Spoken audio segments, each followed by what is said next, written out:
Hello नमस्कार दोस्तों, study goals channel पे आप सभी का स्वागत है। आज हम लोग पर्यावरण अध्ययन का प्रैक्टिस सेट नंबर 10 करेंगे। इससे पहले जो भी प्रैक्टिस सेट आए हैं दोस्तों, तो आप चैनल पे जाके उनको भी देख सकते हैं। सारे क्वेश्चन अति महत्वपूर्ण हैं आने वाली परीक्षा यूपी टेट और सुपर टेट के लिए। इसीलिए दोस्तों वीडियो को अंत तक जरूर देखें और हो सके तो कॉपी पे नोट डाउन करते चलें। चलिए दोस्तों, सबसे पहला क्वेश्चन है इसमें, प्राथमिक स्तर पर शिक्षण की खेल विधि आधारित है। ऑप्शन है विकास के मनोवैज्ञानिक सिद्धांत, दूसरा है शिक्षण के समाजशास्त्री सिद्धांत, तीसरा है शारीरिक शिक्षा कार्यक्रम सिद्धांत और चौथा है ऑप्शन आपका शिक्षण विधि सिद्धांत। तो इसका सही जवाब हो जाएगा दोस्तों शिक्षण विधि सिद्धांत। जो प्राथमिक स्तर पर आप शिक्षण की खेल विधि है आपकी, तो यह किस पे आधारित है? तो यह शिक्षण विधि सिद्धांत पर आधारित है। पूछा जाए कि खेल विधि के प्रतिपादक कौन थे, तो खेल विधि के प्रतिपादक हैं आपके कार्लवेल कुक। क्या है? कार्लवेल कुक। तो पूछा जाता है दोस्तों कि खेल विधि के प्रतिपादक कौन है, तो आप क्या बताएंगे? खेल विधि के प्रतिपादक हैं आपके कार्लवेल कुक। पूछा जाता है दोस्तों किंडरगार्टन, तो किंडरगार्टन के प्रतिपादक कौन है? तो वह है आपके फ्रॉबेल। क्या है? फ्रॉबेल। तो दोस्तों कंफ्यूज नहीं होना है, जो किंडरगार्टन है उसका क्या है, उसके प्रतिपादक हैं फ्रॉबेल, और जो खेल विधि है उसके प्रतिपादक हैं आपके कार्लवेल कुक। चलिए दोस्तों, अगला क्वेश्चन है, वायुमंडल की सबसे निचली परत का क्या नाम है? ऑप्शन है समताप मंडल, मध्य मंडल, आयन मंडल और क्षोभ मंडल। तो इसका सही जवाब हो जाएगा दोस्तों क्षोभ मंडल। क्या हो जाएगा? क्षोभ मंडल। जो वायुमंडल की सबसे निचली परत है तो उसका क्या नाम है? क्षोभ मंडल। और मुख्यतः वायुमंडल के कितनी परतें हैं? तो मुख्यतः इसमें 5 परतें हैं लगभग। क्या होगा? सबसे पहले क्या है? क्षोभ मंडल। क्या? क्षोभ मंडल। दूसरा क्या आता है आपका? समताप मंडल। और तीसरा क्या आता है? मध्य मंडल। और उसके बाद क्या आता है? आयन मंडल। और एक और मंडल बन जाता है आपका जो बहिर्मंडल, यानी कि एग्जोस्फीयर। ठीक है, तो मुख्यतः क्या है? 4 परतें हैं, और अगर कुल मिला के देखा जाए तो 5 परतें हैं वायुमंडल की। अब पूछा जाता है कि क्षोभ मंडल किसके लिए जाना जाता है? तो दोस्तों जो मौसमी घटनाएं होंगी, जितनी भी आंधी तूफान बारिश, तो वो कहाँ पे होंगी? क्षोभ मंडल में होंगी। दूसरा आता है समताप मंडल, तो समताप मंडल में ये मौसमी घटनाएं नहीं होती हैं, इसीलिए वायुयान को उड़ाने के लिए सबसे अगर अच्छी परत है तो क्या है? समताप मंडल में। और इसी में दोस्तों क्या? ओजोन परत पाई जाती है। कौन सी परत? ओजोन परत। ओजोन परत भी कहाँ पाई जाती है? समताप मंडल में पाई जाती है। पूछा जाता है कि दोस्तों मध्य मंडल, तो मध्य मंडल में आपका होता है उल्का पिंड यहाँ पे जलते हैं। क्या होता है? उल्का पिंड जलते हैं। और आयन मंडल, तो आयन मंडल होता है रेडियो तरंगे क्या होती हैं यहाँ पे? परावर्तित होती हैं। तो पूछा जाता है दोस्तों कि रेडियो तरंगे किस परत में परावर्तित होती हैं? तो वो होती हैं आपकी आयन मंडल में। चलिए दोस्तों, अगला क्वेश्चन है, असम का प्रसिद्ध एक सींग वाले गेंडे वाला वन्य जीव अभ्यारण्य कौन सा है? ऑप्शन है मानस, काजीरंगा, गिर जंगल और चौथा है कान्हा किसली। तो इसका सही जवाब हो जाएगा दोस्तों काजीरंगा। जो असम में एक प्रसिद्ध क्या होता है? एक सींग वाला गेंडा पाया जाता है, तो वह किस वन्य जीव अभ्यारण्य में पाया जाता है? तो काजीरंगा वन्य जीव अभ्यारण्य में। पूछा जाता है कि ये काजीरंगा नेशनल पार्क है कहाँ पे? तो यह आपका असम में पड़ता है। कहाँ पे? असम में। और इसको वन्य जीव अभ्यारण्य घोषित कब किया गया था? तो यह घोषित किया गया था आपका 1950 में। ठीक है, अब दिया ऑप्शन है मानस, तो मानस नेशनल पार्क भी कहाँ पे है? तो यह भी आपका असम में है। कहाँ पे है? असम में। और गिर जंगल कहाँ पे है? तो गिर जंगल भी कहाँ पे है? यह है आपका गुजरात में। गिर गुजरात। और यह दोस्तों एशियाई शेरों के लिए सबसे अच्छा माना जाता है। तो एशियाई शेर पूछा जाता है कहाँ पे निवास करते हैं? तो गिर जंगल में, यानी कि गिर गुजरात में निवास करते हैं। कान्हा किसली नेशनल पार्क, तो यह भी आपका यह कहाँ पे है? तो यह आपका एमपी में है। चलिए दोस्तों, अगला क्वेश्चन है, निम्न में से कौन सा आग्नेय चट्टान है? ऑप्शन है बेसाल्ट, चूना पत्थर, स्लेट, ग्रेफाइट। तो इसका सही जवाब हो जाएगा दोस्तों बेसाल्ट। जो आग्नेय चट्टान है वो इसके एग्जाम्पल कौन कौन से हैं? तो ये आपका बेसाल्ट हो जाएगा। एक और आता है ग्रेनाइट। क्या आता है? ग्रेनाइट। तो दोनों क्या हैं? ये दोनों बेसाल्ट और ग्रेनाइट क्या हैं? आग्नेय चट्टानें हैं। अगला क्वेश्चन है दोस्तों, पृथ्वी के वातावरण की किस सतह में ओजोन परत पाई जाती है? अब देखिए दोस्तों, ऑप्शन है ट्रोपोस्फियर, स्ट्रेटोस्फियर और मीजोस्फियर, आयनोस्फियर। अब देखिए दोस्तों, इसमें जो वायुमंडलीय परतें हैं उसका इंग्लिश में नाम दे दिया है, तो आप लोग कंफ्यूज मत होइएगा। तो हिंदी में भी पढ़ लेना और इंग्लिश में भी पढ़ लेना। तो ट्रोपोस्फियर पहले पूछा जाता है, तो ट्रोपोस्फियर को ही क्या कहते हैं? क्षोभ मंडल कहते हैं। क्या कहते हैं? क्षोभ मंडल। क्षोभ मंडल। और स्ट्रेटोस्फेयर को क्या कहते हैं? तो यह होता है आपका समताप मंडल। क्या होता है? समताप मंडल। अगला है मीजोस्फेयर, तो मीजोस्फेयर को कहते हैं मध्य मंडल। क्या कहते हैं? मध्य मंडल। और आखिरी में दिया है आयनोस्फेयर, तो आयनोस्फेयर को कहते हैं आयन मंडल। क्या कहते हैं? आयन मंडल। अब दोस्तों आप लोग जान जाएंगे कि ओजोन परत कहाँ पे पाई जाती है। तो ओजोन परत पाई जाती है आपकी समताप मंडल, और समताप मंडल को इंग्लिश में क्या कहते हैं, तो समताप मंडल को कहते हैं स्ट्रेटोस्फीयर। पूछा जाता है दोस्तों कि ओजोन परत का कार्य क्या होता है। तो ओजोन परत का क्या कार्य होता है, जो सूर्य से आने वाली परावैंगनिक किरणें होती हैं उनको क्या कर देता है, एब्जॉर्ब कर लेता है और उनको पृथ्वी पर आने से रोकता है। चलिए दोस्तों अगला क्वेश्चन है, सिख धर्म के संस्थापक निम्न में से कौन है। तो ऑप्शन है गुरु तेग बहादुर, गुरु गोविंद सिंह, गुरु अर्जुन सिंह और गुरु नानक देव। तो इसका सही जवाब हो जाएगा दोस्तों गुरु नानक देव। जो सिख धर्म है उसके संस्थापक कौन है, तो संस्थापक हैं इसके गुरु नानक देव। और इन्हें क्या कहा जाता है, अकाल पुरुष भी कहते हैं। क्या कहते हैं, अकाल पुरुष। अब पूछा जाता है दोस्तों सिखों के सबसे पहले गुरु कौन थे, तो आप क्या बताएंगे, गुरु नानक देव। पूछा जाता है कि सिखों के सबसे आखिरी गुरु कौन थे, तो वह थे आपके गुरु गोविंद सिंह। चलिए दोस्तों अगला क्वेश्चन है, दक्षिणी गोलार्ध का सबसे लंबा दिन किस दिन होता है। ऑप्शन है 21 मार्च, 21 जून, 23 सितंबर, 22 दिसंबर। तो इसका सही जवाब हो जाएगा दोस्तों 22 दिसंबर। जो दक्षिणी गोलार्ध है आपका, तो उसमें सबसे लंबा दिन पूछा जाएगा तो वह कौन सा दिन होगा, तो वह 22 दिसंबर को होगा। पूछा जाए दोस्तों उत्तरी गोलार्ध में सबसे बड़ा दिन कौन सा होता है, तो उत्तरी गोलार्ध में आपका सबसे बड़ा दिन होता है 21 जून। पूछा जाता है दोस्तों उत्तरी गोलार्ध का सबसे बड़ा दिन कौन सा होता है, तो वह होता है आपका 21 जून। चलिए दोस्तों अगला क्वेश्चन है, खाद्य श्रृंखला के परस्पर समूह को कहा जाता है। ऑप्शन है खाद्य यंत्र, श्रृंखला अभिक्रिया, खाद्य जाल, बायोमास का पिरामिड। तो इसका सही जवाब हो जाएगा दोस्तों खाद्य जाल। जो कई प्रकार की खाद्य श्रृंखलाएं, जो कई खाद्य श्रृंखलाएं परस्पर मिल जाती हैं, तो वह क्या कहलाता है, तो वह कहलाता है आपका खाद्य जाल। चलिए दोस्तों अगला क्वेश्चन है, शिक्षक की सबसे बहुमूल्य निधि है उसकी। ऑप्शन है सेवा, वेतन, गर्व, छात्रों का विश्वास। तो शिक्षक की सबसे बहुमूल्य निधि होगी आपकी छात्रों का विश्वास। अगर शिक्षक छात्रों का विश्वास जीत लेता है तो वह उसकी सबसे बहुमूल्य निधि मानी जाती है। चलिए दोस्तों अगला क्वेश्चन है, परिकल्पना को बार बार परीक्षण करने से गलत नहीं पाया जाता है तो वह है एक। ऑप्शन है सिद्धांत, कानून, खोज, मूल संकल्पना। तो इसका सही जवाब होगा दोस्तों सिद्धांत। यदि कोई भी परिकल्पना को बार बार परीक्षण किया जाता है और उसका निष्कर्ष जो है वही निकलता है तो वह आपका बन जाता है आपका क्या, सिद्धांत। यानी कि अगर परीक्षण आप कर रहे हैं, बार बार वही निष्कर्ष निकल रहा है, बार बार उसका उत्तर वही आ रहा है, तो यानी क्या, तो वह क्या बन जाएगा, आपका सिद्धांत बन जाएगा। चलिए दोस्तों अगला क्वेश्चन है, निम्न में से सबसे उपयुक्त शिक्षण विधि है। ऑप्शन है विचार गोष्ठी एवं श्रुतलेख एवं दिया गया कार्य। तीसरा है विचार गोष्ठी एवं कार्य योजना, व्याख्यान एवं श्रुतलेख। तो इसका सही जवाब होगा दोस्तों विचार गोष्ठी एवं कार्य योजना। जो सबसे उपयुक्त शिक्षण विधि है आपकी विचार गोष्ठी और कार्य योजना। चलिए दोस्तों अगला क्वेश्चन है, निम्न में से कौन सी ग्रीन हाउस गैस नहीं है।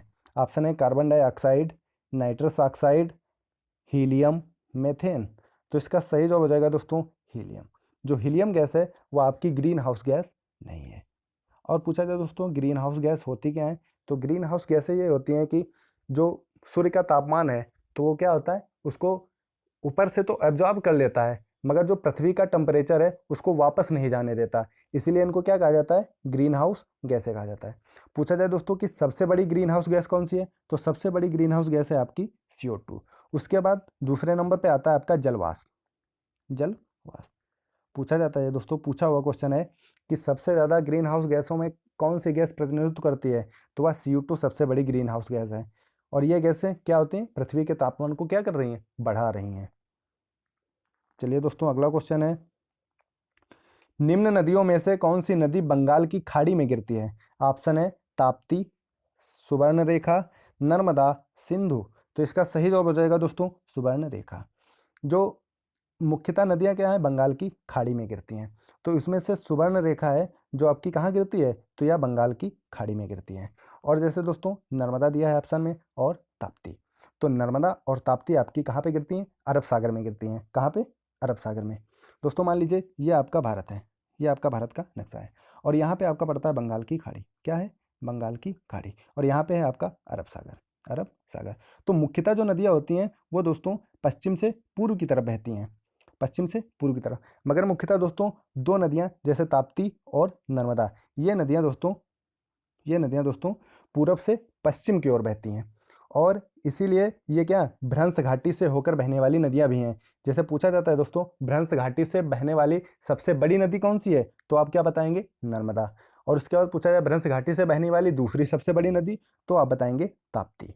तो यह भी हमें याद रखना है। अब बात आ रही है नर्मदा की। नर्मदा का उद्गम कहाँ पे होता है, तो नर्मदा का उद्गम होता है आपके अमरकंटक। कहाँ, अमरकंटक, अमरकंटक एमपी, कहाँ पे, मध्य प्रदेश। अमरकंटक पहाड़ी से एमपी से इसका उद्गम होता है। और इसकी कुल लंबाई कितनी है, तो कुल लंबाई इसकी 1312 किलोमीटर। क्या है, 1312 किलोमीटर। चलिए दोस्तों अगला क्वेश्चन है, निम्न में से किस स्थलाकृत का निर्माण हिमानी द्वारा हुआ है। ऑप्शन है लेपीज, यू आकार की घाटी, वी आकार की घाटी और जलप्रपात। तो इसका सही जवाब हो जाएगा दोस्तों यू आकार की घाटी। अब मान लीजिए दोस्तों कि ये एक घाटी है और ये भी एक घाटी है। अब यहाँ इससे क्या बहेगी, हिमानी, ये, तो ये आप देखेंगे दोस्तों तो ये आकृत बन जाती है आपकी यू आकार की घाटी। तो यहाँ से अगर कोई पानी बहेगा तो यह एक प्रकार की क्या, यू आकार की घाटी बनाएगा। चलिए दोस्तों अगला क्वेश्चन है, मध्य प्रदेश में कौन सा शहर झीलों का शहर कहलाता है। तो ऑप्शन है भोपाल, उज्जैन, इंदौर, ग्वालियर। तो इसका सही जवाब हो जाएगा दोस्तों भोपाल। जो मध्य प्रदेश का भोपाल शहर है उसको झीलों का शहर भी कहते हैं। क्या कहते हैं, झीलों का शहर। अगला क्वेश्चन है दोस्तों, निम्न में से कौन सा सागर यूरोप को अफ्रीका से अलग करता है। ऑप्शन है लाल सागर, काला सागर, अरब सागर, भूमध्य सागर। तो इसका सही जवाब हो जाएगा दोस्तों भूमध्य सागर। जो यूरोप को अफ्रीका से अलग करता है वह कौन सा सागर है, भूमध्य सागर। पूछा जाता है दोस्तों अफ्रीका को एशिया से अलग करता है वह कौन सा सागर है, तो अफ्रीका को एशिया से अलग करने वाला, अफ्रीका को एशिया से अलग करने वाला कौन सा सागर है आपका, तो वह है आपका लाल सागर। चलिए दोस्तों अगला क्वेश्चन है, अंतर्राष्ट्रीय ओजोन दिवस मनाया जाता है। ऑप्शन है 16 सितंबर, 7 दिसंबर, 5 जून, 22 अप्रैल। तो इसका सही जवाब हो जाएगा दोस्तों 16 सितंबर। जो 16 सितंबर है उसको आपका क्या मनाया जाता है, अंतर्राष्ट्रीय ओजोन दिवस। ओजोन पूछा जाता है ओजोन परत कहाँ पे, तो अभी पहले हमने बताया, तो ओजोन परत आपकी पाई जाती है समताप मंडल यानी कि स्ट्रेटोस्फीयर में। और पूछा जाता है कि ओजोन परत की मोटाई किसमें नापी जाती है, तो वह होती है डाप्सन इकाई। क्या होती है, डाप्सन इकाई से क्या, ओजोन परत की मोटाई मापी जाती है। ऑप्शन में दिया है 7 दिसंबर, तो 7 दिसंबर को मनाया जाता है सशस्त्र झंडा दिवस। क्या मनाया जाता है, सशस्त्र झंडा दिवस। 5 जून को, तो 5 जून को पता है आपको क्या, विश्व पर्यावरण, क्या, विश्व पर्यावरण दिवस मनाया जाता है। 22 अप्रैल ऑप्शन में, तो 22 अप्रैल को मनाया जाता है आपका विश्व पृथ्वी दिवस, विश्व पृथ्वी दिवस। पूछा जाता है दोस्तों 22 मार्च को, तो 22 मार्च को मनाया जाता है आपका विश्व जल दिवस। क्या, जल दिवस। अब पूछा जाता है दोस्तों सीक्वेंस कि 22 मई को, तो 22 मई को मनाया जाता है आपका 22 मई को मनाया जाता है जैव विविधता दिवस। क्या मनाया जाता है, जैव विविधता दिवस। चलिए दोस्तों अगला क्वेश्चन है, किसी खाद्य श्रृंखला में शाकाहारी होते हैं। ऑप्शन है प्राथमिक उत्पादक, प्राथमिक उपभोक्ता, द्वितीयक उपभोक्ता, अपघटनकर्ता। तो इसका सही जवाब हो जाएगा दोस्तों, जो किसी खाद्य श्रृंखला में शाकाहारी होते हैं तो शाकाहारी होते हैं आपके प्राथमिक उपभोक्ता। क्या होते हैं, प्राथमिक उपभोक्ता। ये मान लीजिए एक खाद्य श्रृंखला है ये, तो यहाँ पे आएंगे आपके प्राथमिक उत्पादक। क्या आएंगे, प्राथमिक उत्पादक। फिर आता है आपका प्राथमिक उपभोक्ता, फिर आएगा आपका द्वितीयक उपभोक्ता, फिर इसके बाद क्या आएगा, तृतीयक उपभोक्ता, और आखिरी में आता है आपका अपघटनकर्ता। इसमें क्या आएगा, इसमें सभी प्रकार की वनस्पति यानी कि पेड़ पौधे, वही तो क्या होंगे, वही प्राथमिक उत्पादक है। फिर आता है आपका प्राथमिक उपभोक्ता यानी कि शाकाहारी। तो जो प्राथमिक उपभोक्ता होते हैं वो क्या होते हैं, शाकाहारी। दूसरा आता है द्वितीयक उपभोक्ता, तो द्वितीयक उपभोक्ता में आते हैं आपके मांसाहारी, और तृतीयक उपभोक्ता में आते हैं आपके सर्वाहारी। चलिए दोस्तों अगला क्वेश्चन है, पारिस्थितिकी तंत्र के तत्वों के चक्रण को क्या कहते हैं। ऑप्शन है रासायनिक चक्र, जैव भू रासायनिक चक्र, भूगर्भीय चक्र, भू रासायनिक चक्र। जो पारिस्थितिकी तंत्र है तो उसके तत्वों के चक्रण को क्या कहते हैं, तो कहते हैं जैव भू रासायनिक चक्र। चलिए दोस्तों अगला क्वेश्चन है, निम्न ईंधनों में से कौन सा न्यूनतम पर्यावरण प्रदूषण उत्पन्न करता है। तो, ऑप्शन है डीजल, पेट्रोल, हाइड्रोजन, कोयला। तो इसका सही जवाब हो जाएगा दोस्तों डीजल। डीजल क्या होता है, डीजल तो इसका सही जवाब हो जाएगा दोस्तों हाइड्रोजन। जो हाइड्रोजन है आपका, जो हाइड्रोजन है तो यह न्यूनतम पर्यावरणीय प्रदूषण है, यानी कि सबसे कम प्रदूषण उत्पन्न होता है किससे? हाइड्रोजन से। पूछा जाता है दोस्तों पेट्रोल की शुद्धता किसमें मापी जाती है? तो ऑक्टेन संख्या। क्या? एक होता है ऑक्टेन नंबर। क्या? Octane number. तो ऑक्टेन संख्या से ही क्या मापा जाता है? पेट्रोल की शुद्धता। अगला क्वेश्चन है दोस्तों, गिर वन्य जीव अभ्यारण्य किस राज्य में है? ऑप्शन है गुजरात, मध्य प्रदेश, उत्तराखंड, उत्तर प्रदेश। तो इसका सही जवाब हो जाएगा दोस्तों गुजरात। जो आपका गिर वन्य जीव अभ्यारण्य है वह कहाँ पे है? गुजरात में है। और यह दोस्तों गिर वन्य जीव अभ्यारण्य है वह एशियाई शेर, किसके लिए? एशियाई शेरों का क्या है? निवास स्थान है। क्या है? एशियाई शेरों का निवास स्थान। तो पूछा जाता है दोस्तों कि कौन सा वन्य जीव अभ्यारण्य है जो एशियाई शेरों का वास स्थान है? तो यह कौन सा है? तो वह है गिर वन्य जीव अभ्यारण्य। और यह है कहाँ पे? तो यह है आपका गुजरात में। चलिए दोस्तों अगला क्वेश्चन है, भू पारिस्थितिकी तंत्र में ऊर्जा का महत्वपूर्ण स्रोत है? ऑप्शन है सूर्य, पृथ्वी, चंद्रमा, शुक्र। तो इसका सही जवाब हो जाएगा दोस्तों सूर्य। जो सूर्य है आपका वह भू पारिस्थितिकी तंत्र में ऊर्जा का महत्वपूर्ण स्रोत है। अब पूछा जाता है दोस्तों सोलर सिस्टम। तो यह है आपका सोलर सिस्टम यानी कि सन। और इसके आसपास क्या कितने ग्रह चक्कर लगा रहे हैं? तो 8 ग्रह क्या है इसके चक्कर लगा रहे हैं। तो ऊर्जा का स्रोत क्या है? तो ऊर्जा किससे मिल रही है? तो ऊर्जा मिल रही है आपको सन से यानी कि सूरज से। इसीलिए उसको पारिस्थितिकी तंत्र में ऊर्जा का महत्वपूर्ण स्रोत कहा जाता है। अगला क्वेश्चन है दोस्तों, और इस सीरीज का आखिरी क्वेश्चन, निम्न में से कौन सी वनस्पति मरुस्थलीय प्रदेशों में पाई जाती है? ऑप्शन है महोगनी, कैक्टस, फर, चंदन। तो इसका सही जवाब आ जाएगा दोस्तों कैक्टस। जो कैक्टस पौधा होता है या पेड़ होता है या वनस्पति होता है तो यह मरुस्थलीय प्रदेशों में पाई जाती है। चलिए दोस्तों आज के लिए इतना ही। आप लोग कमेंट करके बताइए कि 23 क्वेश्चनों में से आपके कितने क्वेश्चन सही हैं। और यदि अभी तक वीडियो को लाइक नहीं किया है तो लाइक कर दें और शेयर कर दें, कमेंट करें। और उसके बाद ये चैनल को सब्सक्राइब नहीं किया है दोस्तों तो चैनल को सब्सक्राइब जरूर कर लें। धन्यवाद।